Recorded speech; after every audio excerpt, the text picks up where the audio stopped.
For Andrew, you talked at the winter meetings about, wanting to be a seller at the deadline and kind of avoid having to patch maybe some of the holes you guys did last year. Like, how much the totality of this offseason is kind of referred up every the roster as much as you can at this point of the year? Yeah, I mean, we've talked about this a lot. Obviously, our goal going into each year is to win a championship. And as we've gotten into years, some years we've had to be more aggressive in July, some years not as aggressive. But the one thing that has stood every year is it is the worst time to try to add players. And so for us going into this offseason, it was, let's do everything we can on the front end. Let's be as aggressive as we can be and be in a position where we don't have to go to market in July. Obviously, things can happen and you never know, but that's our game plan, and it's to have a really talented team as we head into spring training, give that team a chance to gel and bond together and not need to go to market in July, where prices are 2x what they are other times. Yeah, Tanner, Andrew and Brandon, the front office talks a lot about making this a destination where players want to play. Speak to that in your own case. How has that kind of manifested itself across the board? I mean, California is beautiful, especially Los Angeles. I mean, who doesn't want to live here? And I mean, me and my wife are loving it right now, and we can't wait for the next 4 years. And it's going to be really exciting times, and we hope that we just keep winning. Me too. I just don't know which mic to speak in. So it's like.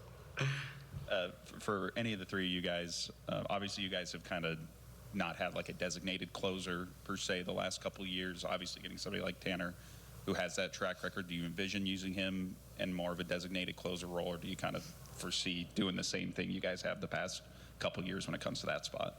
Yeah, I think throughout this process, having conversations with Danny and going through Tanner and obviously Doc and Andrew, I think Tanner's going to get a ton of opportunities to close games. But the biggest thing is how it all fits together to handle the back end. So, I think the main focus will be how best do we put together that bullpen down the stretch for Doc to figure out how he's going to deploy guys. But we anticipate Tanner getting a lot of saves. And not surprisingly, Tanner's mindset is, I just want to win, whatever that looks like. And I think just speaks to who he is as a competitor and how much he wants to win and how much that fits into the culture in our bullpen, and just what he's going to add to it. Tanner, your story is not like an overnight sensation story. There's a lot of work coming from all the way back from Ohio to here. How would you describe that journey? Long. It was a long journey, and I'm very grateful for the journey. I think it really helped to define who I was, in a way. But I'm glad that I landed here in LA, and it was a long journey, fun journey, and I mean, anyone that has to go through it, I mean, you love it, you hate it, but it is what it is, and I'm glad everything clicked and landed me here. Was there something in Miami or even Baltimore that clicked for you that kind of turned the page for you? Definitely. When I was in,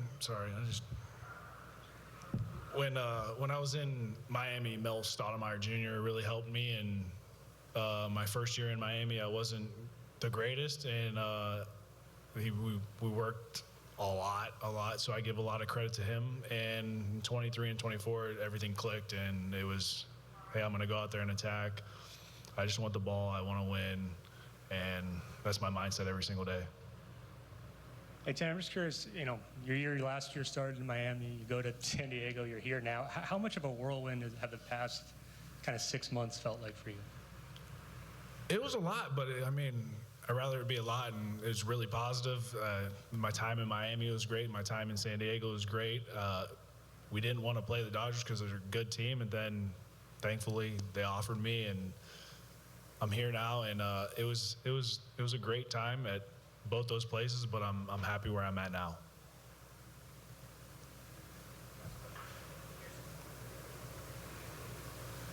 I didn't know which one. From what I've seen, you have a really good relationship with Evan Phillips. What is it like just Like that. I don't like the guy. No, I'm just joking. I'm just joking.